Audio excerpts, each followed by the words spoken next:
Ani Bojo, Dewabwekwe and Dijnakas, Shawanaga and Dingy, Toronto and Dinjaba, Anishinaabe, Bayesian and Panamanian and Dao. Hello, my name is Destiny Rae, and I just introduced myself in my language. I said my spirit name is Autumn Woman. I'm from Shawanaga First Nations, but I currently live in Toronto, which is within the treaty and territorial lands of the Mississaugas of the Credit. I also said that I'm Anishinaabe, Bayesian and Panamanian, but I just like to call myself Afro-Nish. And today I'm going to be teaching you a really easy recipe with Ode'min, the strawberry, the heartberry. Ode'min is strawberry in Anishinaabe Milan. Ode meaning heart, min meaning berry, and it's springtime, so what better time to learn this recipe? Traditionally, we definitely would eat these fresh. I can smell them right now. They smell amazing, but we also used to dry them.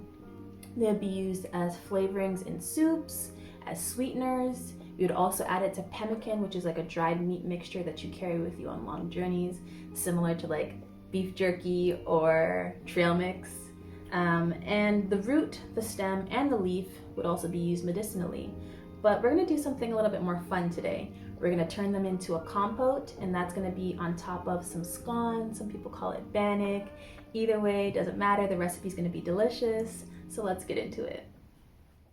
So I'm starting out with some flour. You can use all-purpose. I'm using spelt. I have some baking powder, some salt, some sugar, some olive oil, and some water. And then for the star of the show, the strawberry compote, I have some strawberries here. I have some lemon, some sugar, and some vanilla extract.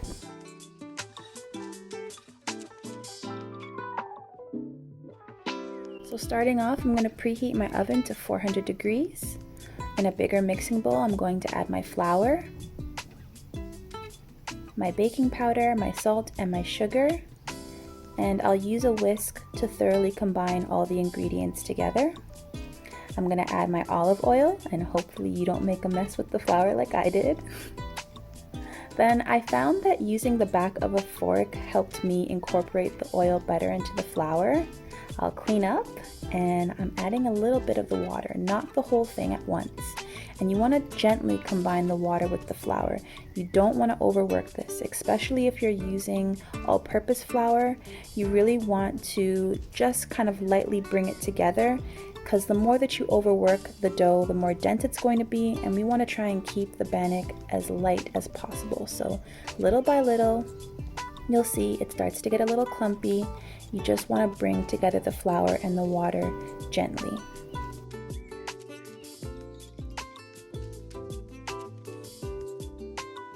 Adding my last little bit of water, you can see that the dough really starts to come together now, and that's what we want.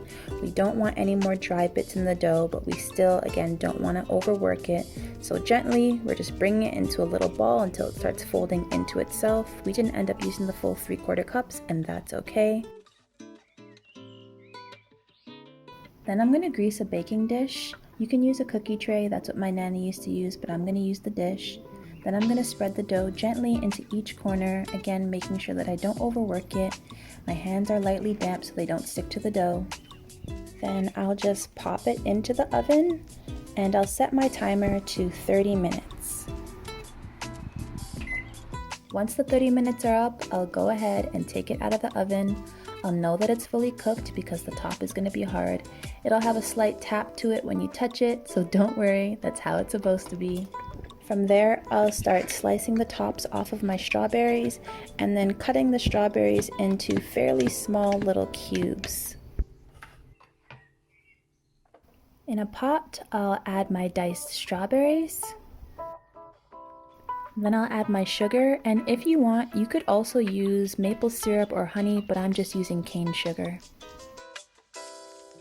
I'll do a squeeze of lemon, but that's optional. You can leave it out if you're allergic or you don't like the taste.